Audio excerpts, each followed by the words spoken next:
Thank you so much, Mackenzie, and thank you, Dean Royster, for opening up our session.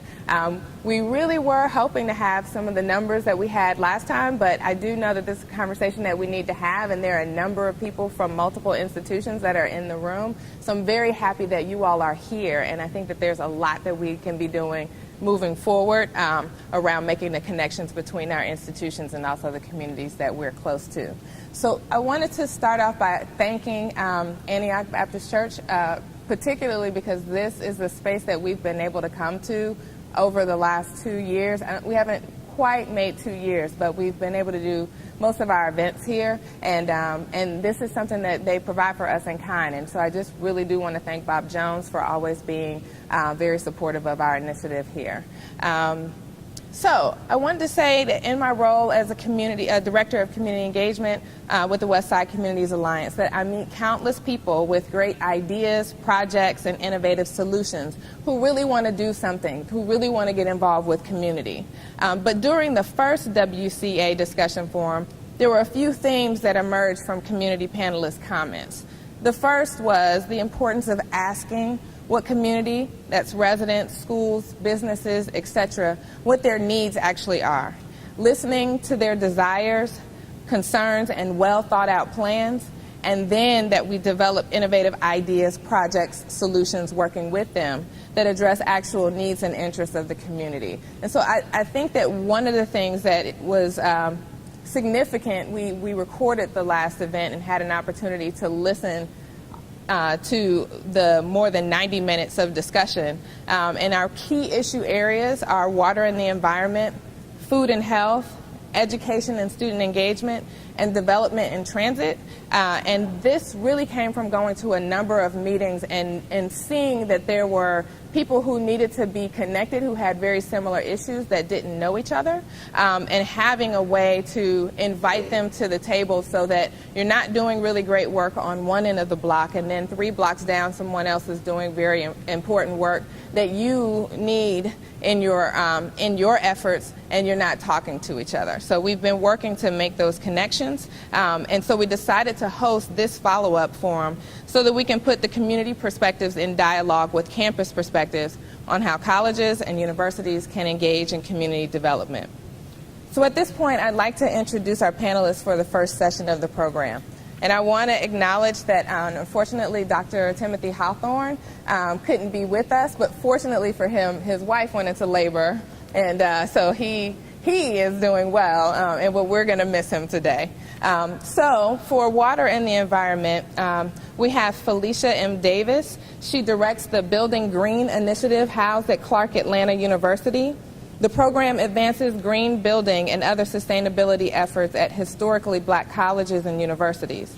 A passionate advocate for sustainability, she is committed to helping black colleges and other special mission institutions make the transition to a more environmentally and economically sustainable future.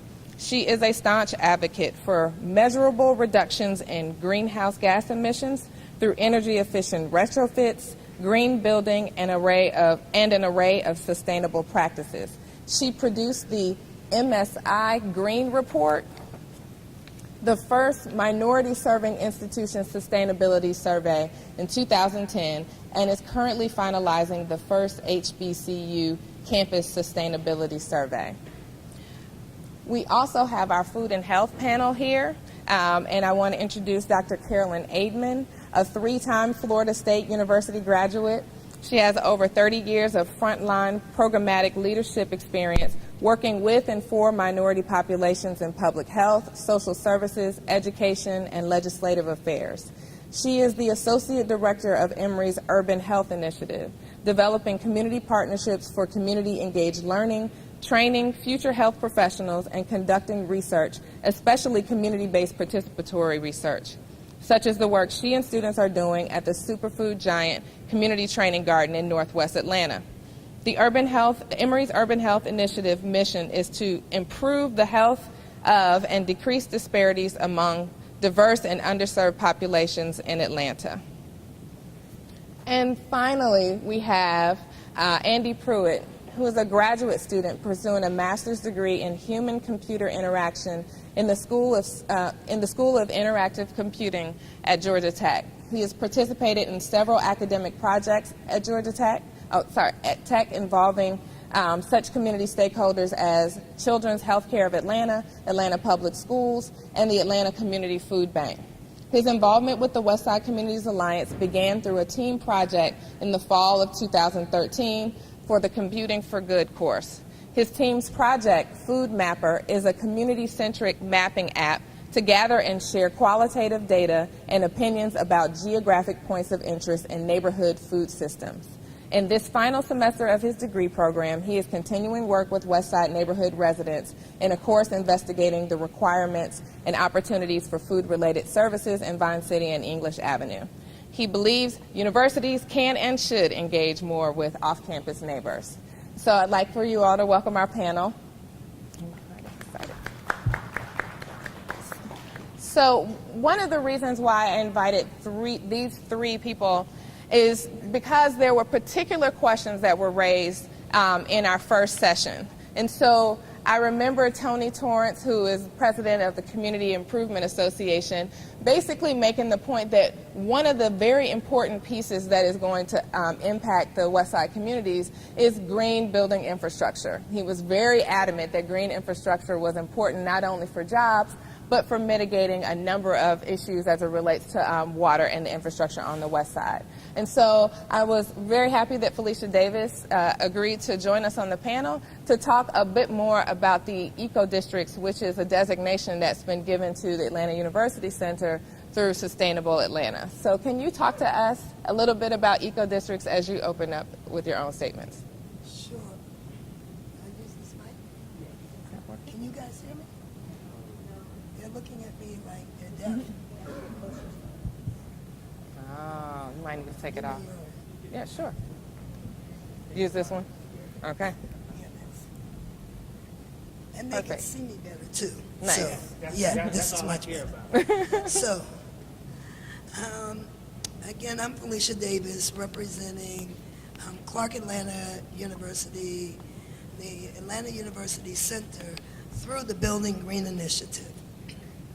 And within the AUC, Clark Atlanta in particular, there's an effort to, I'd say, reestablish themselves as anchor institutions for development in the west side of Atlanta, which is an interesting process, I would say, for the institutions, given everything else that's going on. And the question that was presented about a year ago is, how do we approach that? How do we move in a manner that enables the institutions to actually influence outcomes as well as their own development? So with the Sustainable Atlanta's Eco District opportunity, the AU Center was selected as one of the beta communities, along with Lakewood and Lithonia. What that means for us is that we will have a role in defining what eco district really means. Midtown has gone through the process first, and they did well on all of the elements except for one. The one they did not do well on at all was equity. We expect in the AU Center to bring life to that area in addition to the others. I passed out a paper that, from the national perspective, shares the framework for eco districts. And what this means for the AUC is this is a framework that we're bringing to life that we expect to define any development that goes in that area. So if you would look through there are 9 kind of categories. And if you look through the 9, I think that you'll see the same things that have emerged in this process and others. What we've uncovered already is that there are numerous excellent plans, that the desires for communities transcend basically all communities anywhere. And the challenge for the Atlanta University Center and the surrounding area has really been engagement with those able to invest and develop. So there's been a lack of capital to bring good ideas to life, and there's been a disjointed planning, given that you have separate institutions doing a number of things. I was brought up here to talk a bit about environment and water, and the approach that we're taking is kind of an environmental justice framework, which is where you eat, sleep, study, work, play, and pray, and bringing everything together holistically. We believe that the AU Center has the kind of footprint that's large enough and small enough to actually get it right. And that in getting it right, it will be the gateway on MLK. So from a water standpoint, if you were to peel back and look underneath Clark Atlanta in particular, or any of those institutions, you will see the same infrastructure issues that have plagued Atlanta and certainly impact water quality. That is also for the institutions a resource issue. It is not true that the city has to fix everything. Some of it rests with the institutions. But for us, from an eco standpoint, we're looking at everything from rain barrels to reusing gray water, what sorts of processes we can import that really will take the campuses to the next level and into the future. So on the sheet, I think on the front of the little sheet that I passed out, you'll see one design for one building that Clark Atlanta is interested in establishing. Why I think that's instructive is that on the left, the impetus was a mixture between a slave ship and the space shuttle. So the black guy that went into space and blew up, and then also kind of the aspirations and dreams of those that might have come over on the first ship.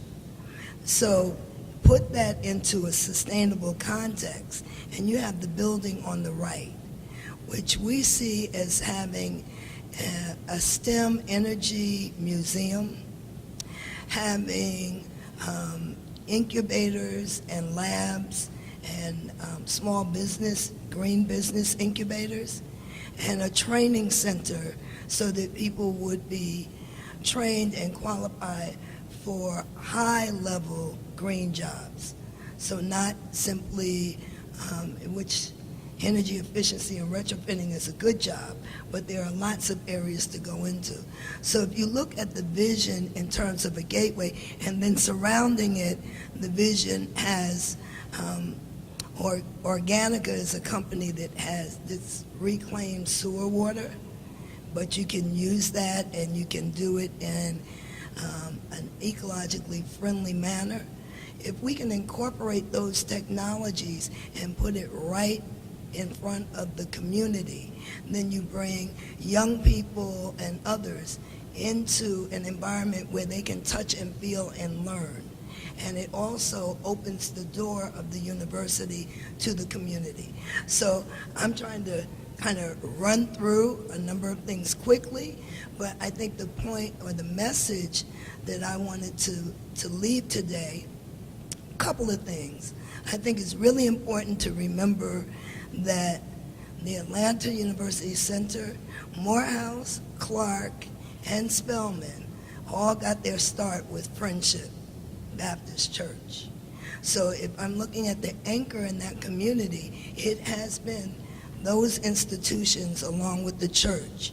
We need to bring that forward now and strengthen the capacity of the original anchors to serve as anchors going into the future.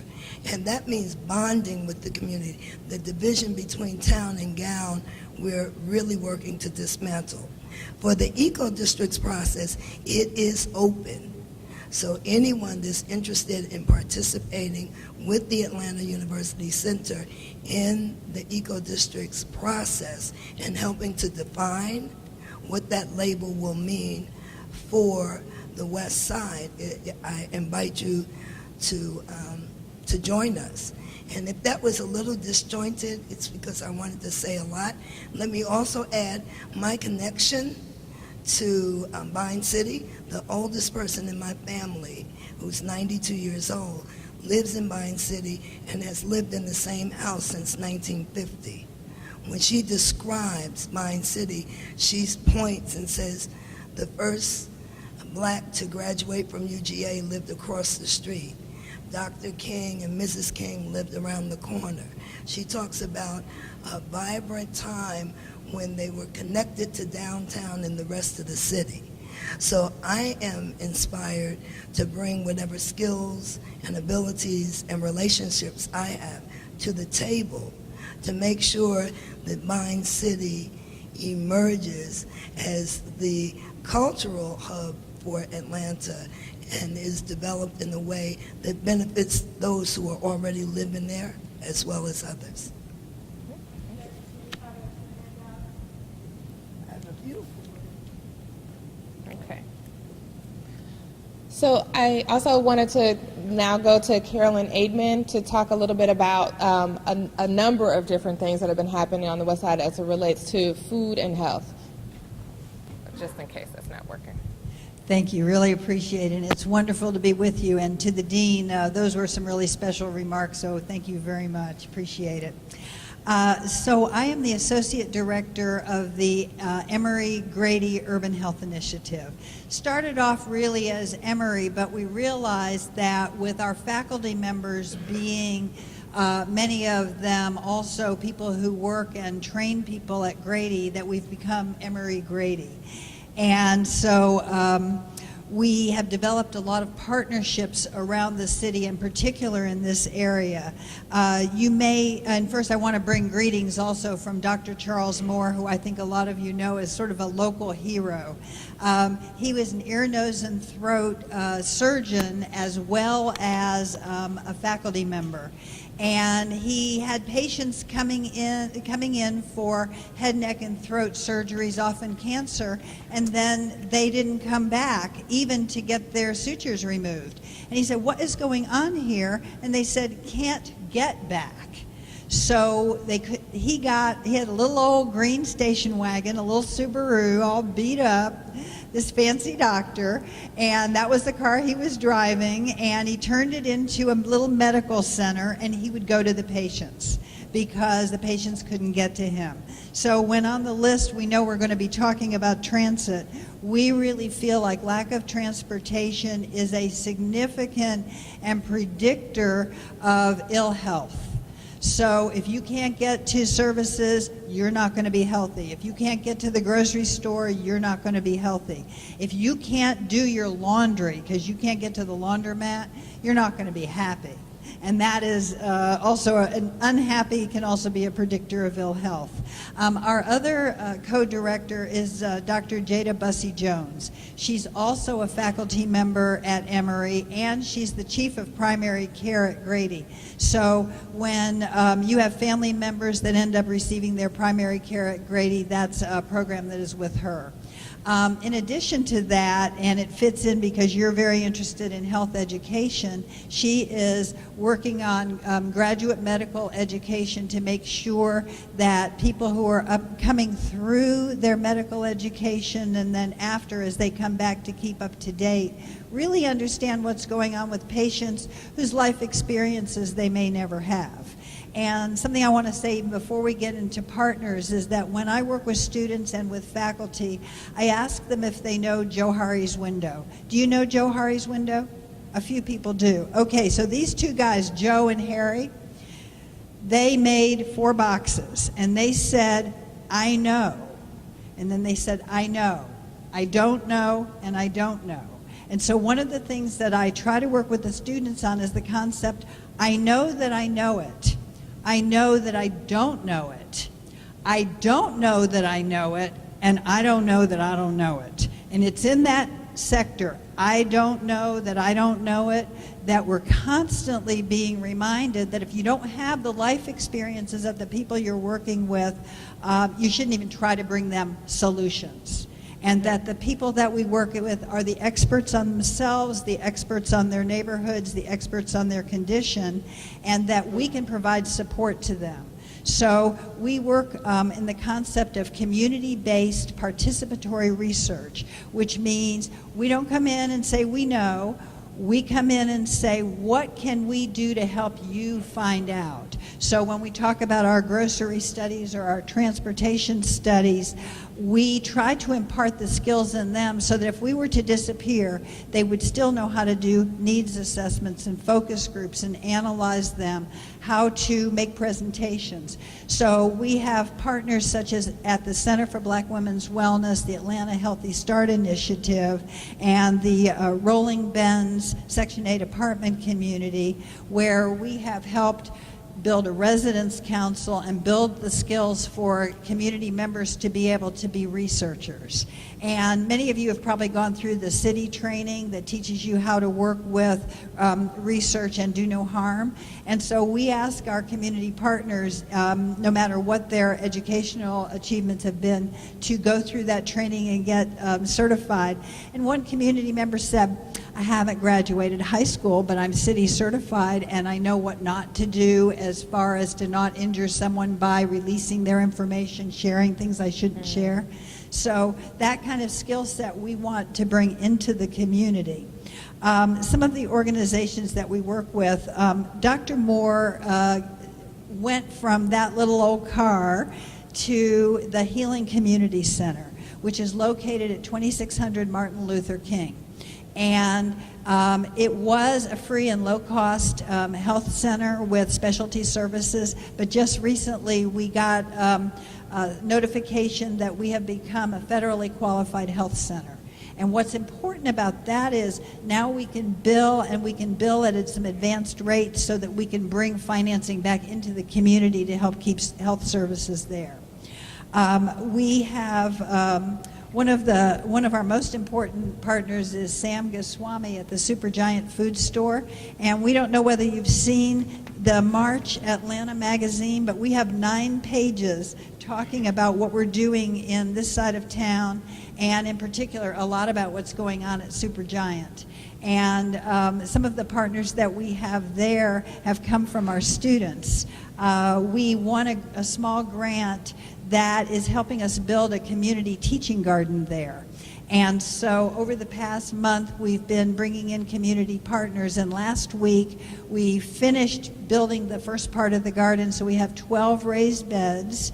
Congressman John Lewis came out and we dedicated an apple tree to him in one of our small beds, and we had children from M. Agnes Jones Elementary School who helped build beds and fill them and plant.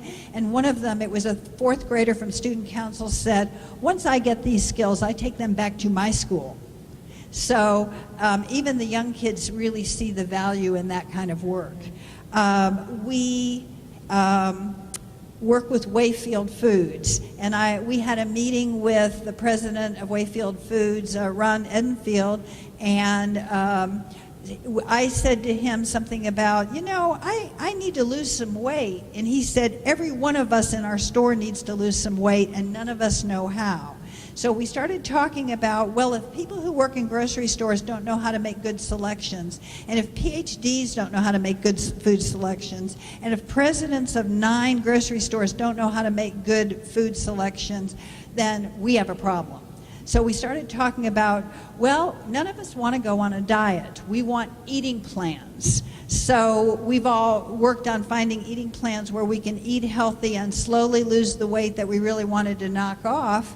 But we came up with a concept about what if we could help the grocery store employees learn about healthy food selections and how to read labels and how to read unit pricing labels, and they could become lay health educators to help the customers.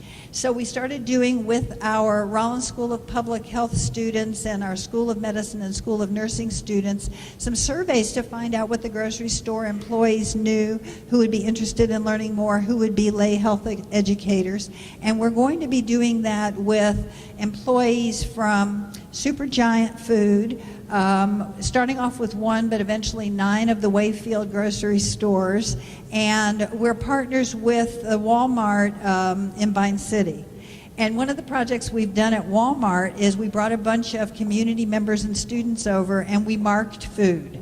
We marked it green for eat all you want, yellow for this is something to eat with some caution.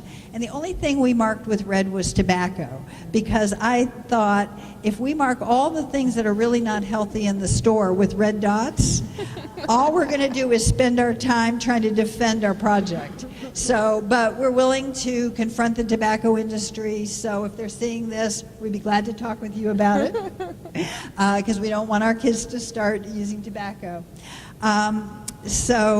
I mentioned before the Rolling Ben's apartment community. When we got there, we found that they were not really organized. And so we brought out some medical students, and we brought in an attorney, and we helped them figure out how to have a residence council so they would have a voice. And so now they're having a voice and talking a little bit more about what's going on with the physical plant. And we brought in medical students and residents who have done health screenings with them and helped them know how to get health services should they need them. There is a group in Northwest Atlanta that Ola Reynolds runs, and it's called CCNA, the Community Building Collaboration of Northwest Atlanta. And it is a partner of ours, but it has within it dozens of local organizations, including businesses, the chamber, ministerial organizations, the people from the schools. So it draws in a lot of the partners that we work with. We've developed that whole group into something that we call the Campaign to Grow, and West Atlanta Watershed Alliance has been represented there, as well as others.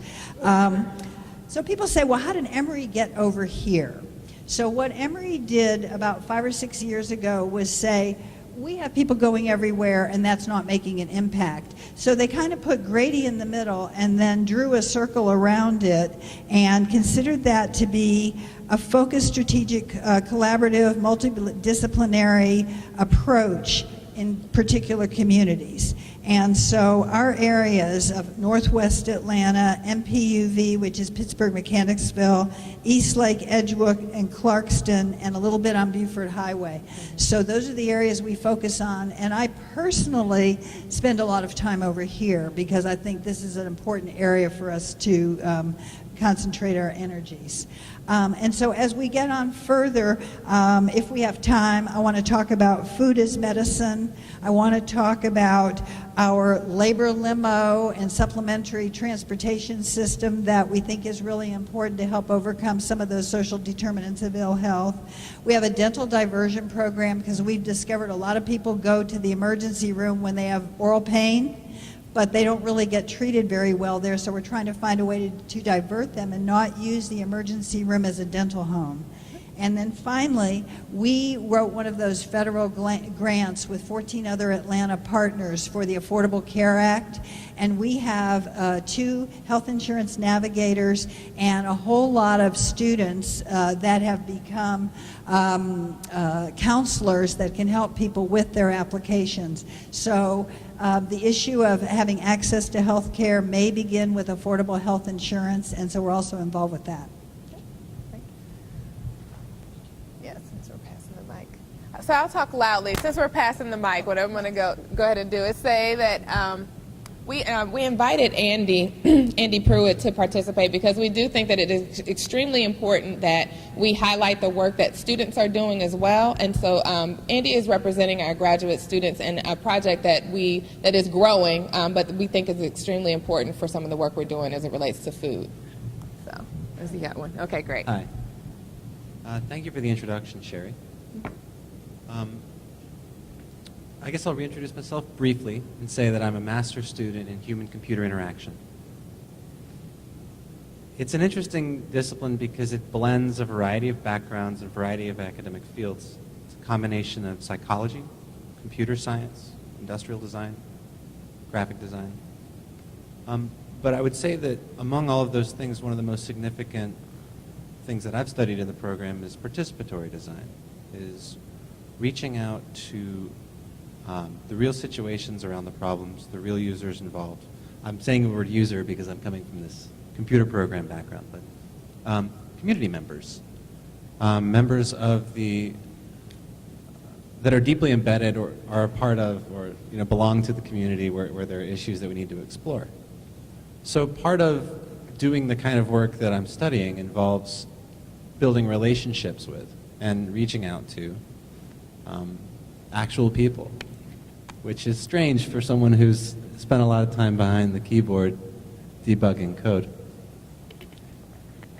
Getting involved in a program, in a class last year called Computing for Good was a great opportunity to work directly with stakeholders in nonprofits, non-government organizations,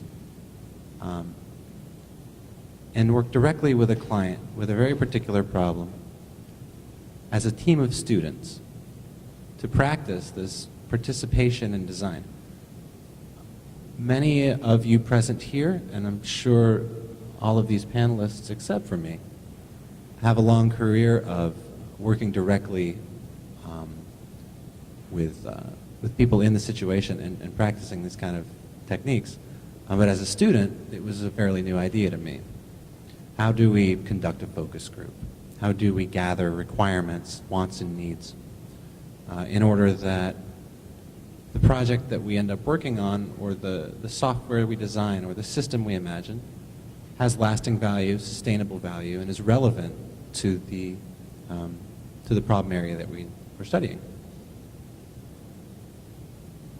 In terms of the broader question of how can colleges and universities engage in community development, as a student, I would say there's a lot to be learned by looking at the perspective of these kind of foot soldiers in the engagement process, if I can use a term like that. Last week, as part of a class I'm in right now, we went to the Atlanta Community Food Bank as a group.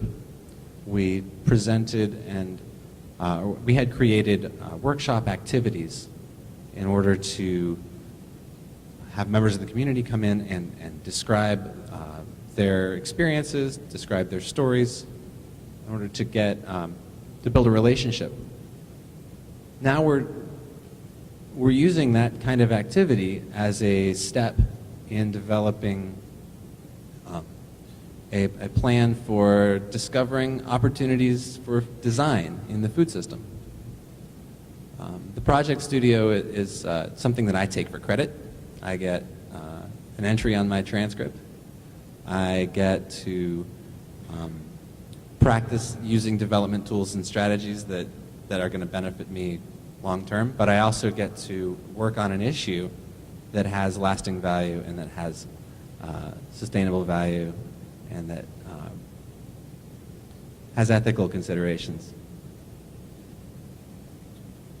As far as food and health, the project that I worked on last fall, Food Mapper, is another sort of similar participatory design project.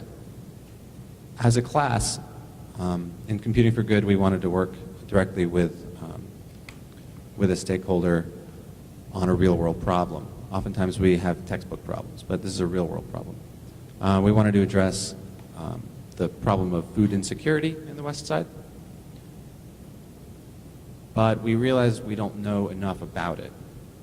There have been several studies recently. The Atlanta Regional Commission had worked on a study of the grocery store shelves. There are mapping applications related to locating found food in the environment. There are a variety of visualization platforms around civic data. But there hadn't been a project that we could find that focused on the qualitative nature of the food system. in working on the project, we realized that part of doing this kind of engagement work means prioritizing the engagement activity oftentimes over the actual implementation of your software solution. We ended up spending lots more effort thinking about the ethical concerns, thinking about the language, thinking about the sustainability of the project.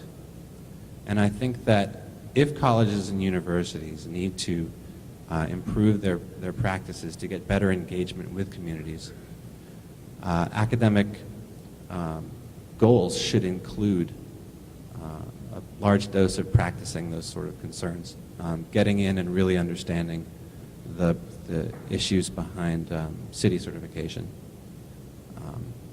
getting in and really appreciating the ideas of justice, ethics, moral values, which are very difficult to define, but very important to building rapport and having a sustainable solution, no matter what your project is. So again, as a computer science student, focused on user-centered design, human-computer interaction, and participatory design, I'm proud of what Georgia Tech does in these areas, and I want to share that experience with you if I can, so that you can imagine what the student's perspective is when one tries to get involved in community outreach projects. Thank you. So, in terms of time, one of the things that I do want to do is ask one particular question. Are there certain barriers that you see for university community and partnerships? And what are some of the lessons that come out of the work that you have been doing so far? If there are particular things that come to mind, could you share that? And then I want to open it up for others to ask questions for the panelists. I can say that briefly. I have a few key points about that. One of the biggest barriers with students working on projects is commitment. Our student careers, especially as a master's student, limited to 3 semesters to 2 years to maybe 2.5 years at the outset. Wanting to be engaged in a significant project means a significant time commitment, and it's hard early on, even in the first year of your program, to even know what area you'd like to work with. I think that finding opportunities to speed up the commitment process or find kind of, I have some notes on this actually. So having a project with a clear owner, that is a faculty member or a community representative who is a central point of contact, who really has something to win or something to lose on the success of the project. Having ongoing funding for students. Oftentimes students are challenged to work on extracurricular things that will pay the rent and put food on the table. Co-ops and opportunities to earn credit, better promotion of vertically integrated projects at Georgia Tech, which these are projects that are meant to have long-term goals because they involve students from all academic levels and are medium to larger size teams.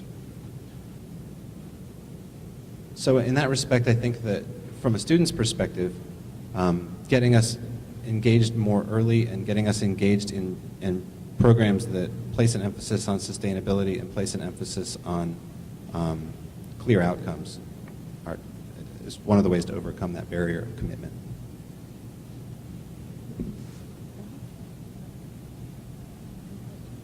Yeah. So what we've discovered is even fairly high resource students have similar problems to some of the low resource community members in that they can't get where they want to go.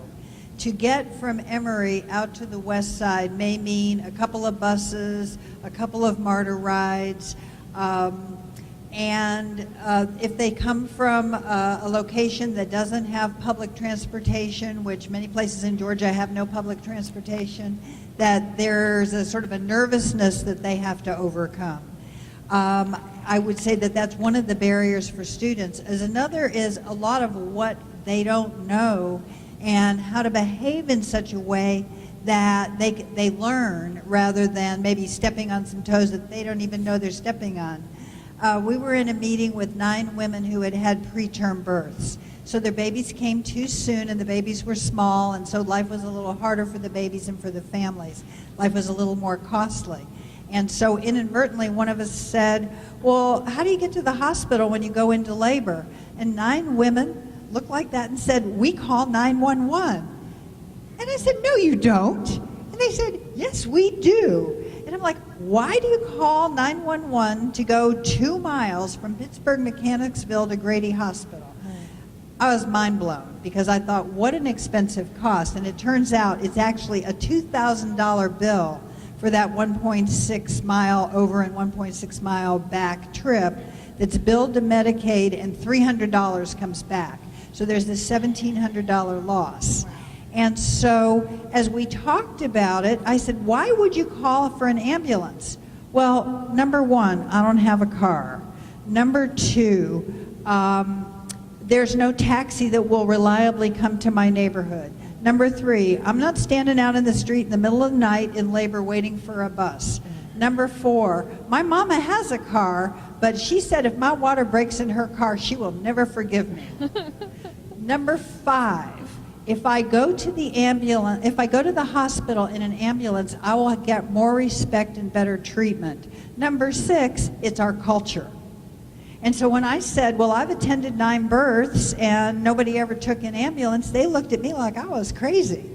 So as we've talked about it, we said, well, what if we could develop something else? Reliable transportation, for example, have a transportation ministry with a faith congregation nearby that people knew where you live, they'd been there, they know who you are, they know who's on your birth team, and they would come get you. And one of the women said, oh, a labor limo. So what we're working on is to try to find a less expensive but reliable way to help women who are in labor get to the hospital in a way that they'll still get respect as they might with an ambulance, but it might actually cost $30 instead of $2,000 because we think we can create some major savings, and if we can do it right, perhaps we can get some of the money that is saved, we capture that and reinvest it so that women who are having low birth weight babies maybe would be able to keep their babies full term. So what we said was, well, a labor limo is not going to really impact preterm birth. It's going to make that going to the hospital experience better. So when we talked to the people at the Rolling Bends apartment community, they said, if you want us to be healthier, and we want to be healthier, we want you to know that when we go to the grocery store, we pay the ride man $30. And the ride man will take your $30 before you get out of the car and go into the grocery store. Then you jog shop through the grocery store and you run out within 30 minutes, because if you're not there in 30 minutes, he's gone. So it is very expensive, and there are a lot of penalties to being low income. And so we said, well, what if we could develop a transportation system that we're calling a supplemental transportation system, again, with faith congregations, to help people get to the grocery store, the laundromat. I keep pondering, maybe somebody here can tell me, if you have 2 children and 5 bundles of laundry, how do you get on a bus? Do you put the kids on the bus and leave the laundry on the street, or do you put the laundry on the bus and leave the kids on the street? I mean, I think it's impossible and incredibly difficult. And if I was a mom who had just gotten all of my laundry done and I made all the beds up and one of the kids made a mistake that night, I would have a hard time not going crazy. So we're trying really hard to figure out, and maybe some of you are from faith congregations that would be interested in joining with us to help us find ways to help people get to needed services without the high penalty of $30 for the trip.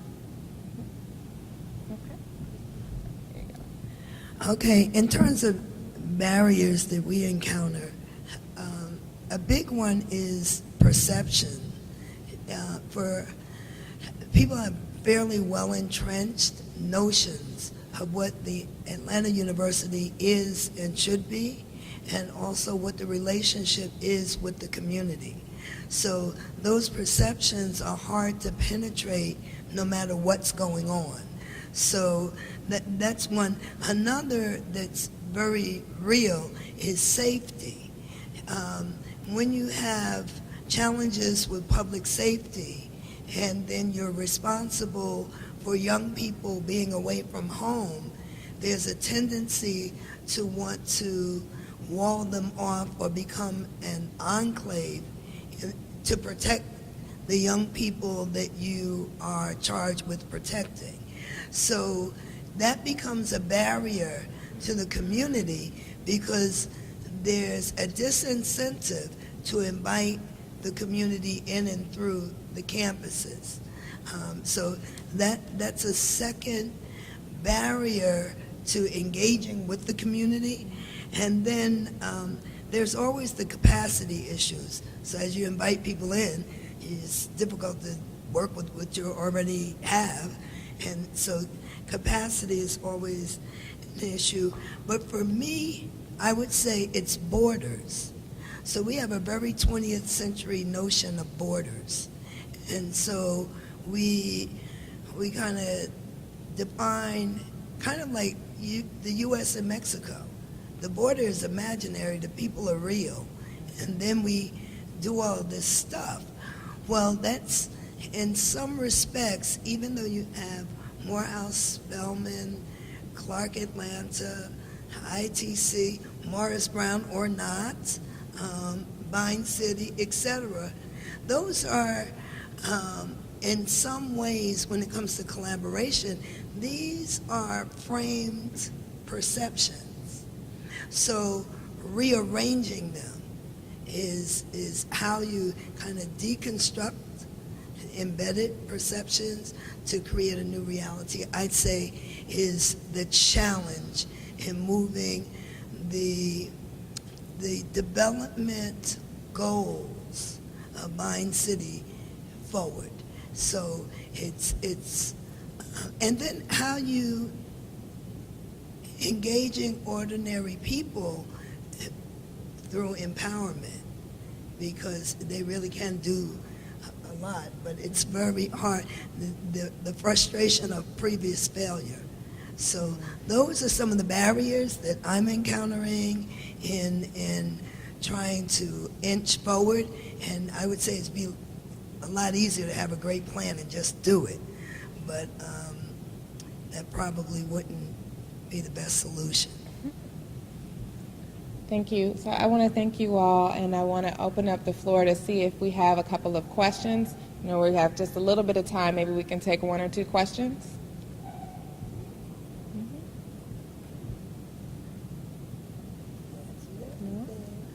So I do want to kind of reiterate some of the barriers that you all brought up, because this, in a sense, again, we take from these conversations what some of our marching orders are, and opportunities for sustained engagement early as it relates to students, addressing transit barriers both in terms of communities but also in terms of students, and working to change perceptions, addressing safety issues and also capacity issues. And I think the perceptions piece is really key, because one of the things that we know is that oftentimes many people are doing great work, but they don't walk around promoting it everywhere. And so people say, oh, such and such isn't doing anything, or they're not doing, you know, this, that, and the other. And when you kind of pull back the cover a little bit, you find out that there's a lot going on. There's just not necessarily a whole lot of promotion. So we hope that this panel is able to reveal some of the great work that is already underway, and then some of the good work that is to come, and opportunities for collaboration. So before we go to our intermission, I do want to let you all know that we have another wonderful group of graduate students who are doing a project called Transatlanta, where they have been kind of working on an early version of a data dashboard that we are in the process of developing, but ways that we can look at and glean information from census data, but visually pull the types of information that we might need around transit, around housing, and et cetera. So if you have a moment and you're willing to go to the table, they can demo a little bit of what's happening, and then we will switch out. I'm sorry, Kwame, did you have a question?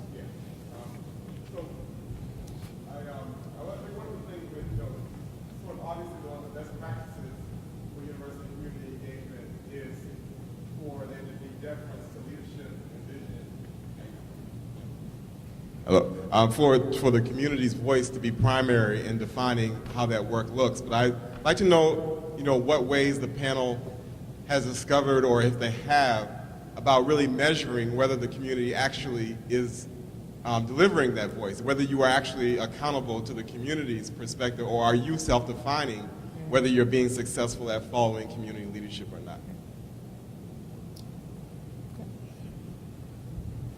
So,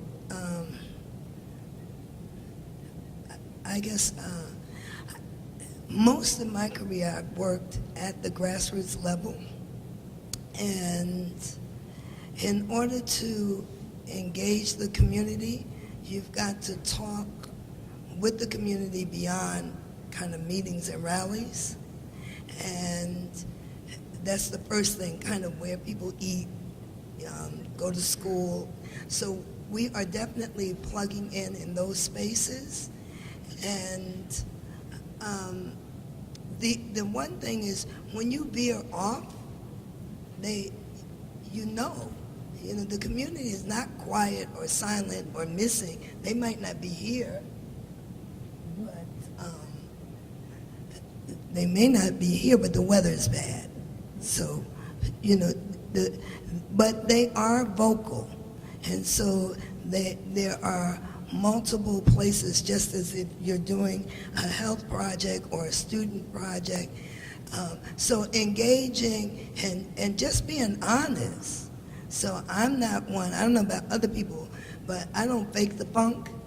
And so that means if you're doing community gardening, for example, it means, do you connect the people to get the seeds in the ground and something growing?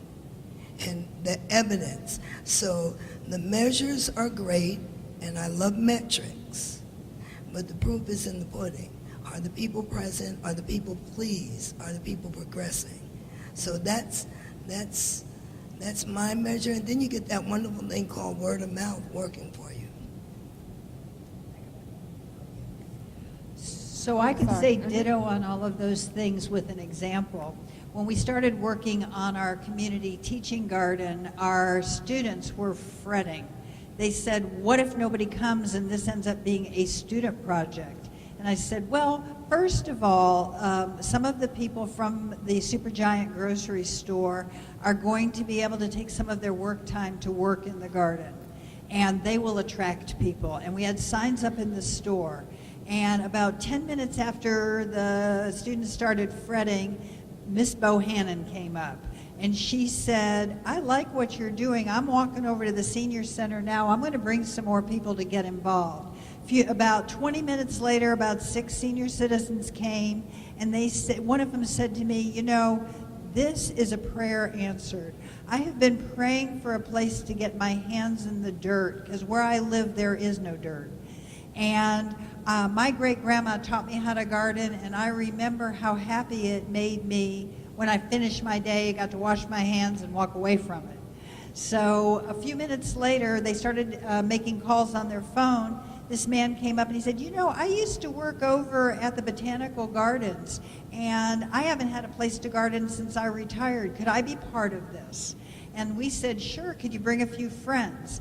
And so what we found is that the acceptance has come by attraction. And so we know in that project that attraction and then the positive feelings that they tell us in that particular project, we know that at this point it's as successful as it can be. Right, and to second some of the similar thoughts there, one of the ways to make sure that you're showing deference to the community and that you're really meeting real needs is to involve the fabric of the community in the solution creation. Don't simply study it, gather requirements, and deliver an answer, but actively design your research or your solution finding to incorporate voices from the community in a fair way, to take evidence from the interactions and make it truly a group project. Yeah, I mean, that's what we're doing now. That's what we're working on with Carl DeSalvo and his participatory design studio. That's what we have guest visiting students from California and other parts of the world trying to learn and trying to practice. We have these community involving projects that are great opportunities for us to learn about this process, but also to try to put it into action. Okay, closing remark. One more thing. I came mostly, well, besides Sherry asking, but mostly because I need a lot of help. So I'm just counting. This is so wonderful. We really need participation. So anybody that's willing to be helpful and has something to offer, and since you're all breathing, that's a good start. If you would share your name and information with me, I really would appreciate it, and I really will call on you. Okay. Dean Royster? I just wanted to say that in response to your comment that really suggest you guys in two ways. Certainly that community engagement and helping us to define the problems, so the solutions, and what constitutes success. But I worry on the other end about the university people having a really active sense of what a good project is. And what I have enjoyed about this panel is that we're collecting more examples of when it works. Because I think that on the university side, we don't always know what constitutes a good example of when it's working. When are you engaging well with your community partners? So a lot of that burden is on our self-reflection, our being willing to engage in really hard questions that get at the I don't know and I don't know what I don't know part of that response. And so I'm forever looking for these models that help us be better citizens on our side and not just have these great expectations of being kind of patted on the head from the community side. So I really want to thank you for giving us some really good examples that we can glean. How are you making this work? What do we need to really incorporate in what we do on the university side so we're better able, better equipped, better predisposed to engage in a very respectful way with our partners from the community. So thank you very much. Thank you. So we're going to take about 5 minutes to shift to our second panel. I do invite you all to go and talk with our Transatlantic graduate students, and we'll be just back in a second. Thank you. And thank you to our panelists. I really appreciate it.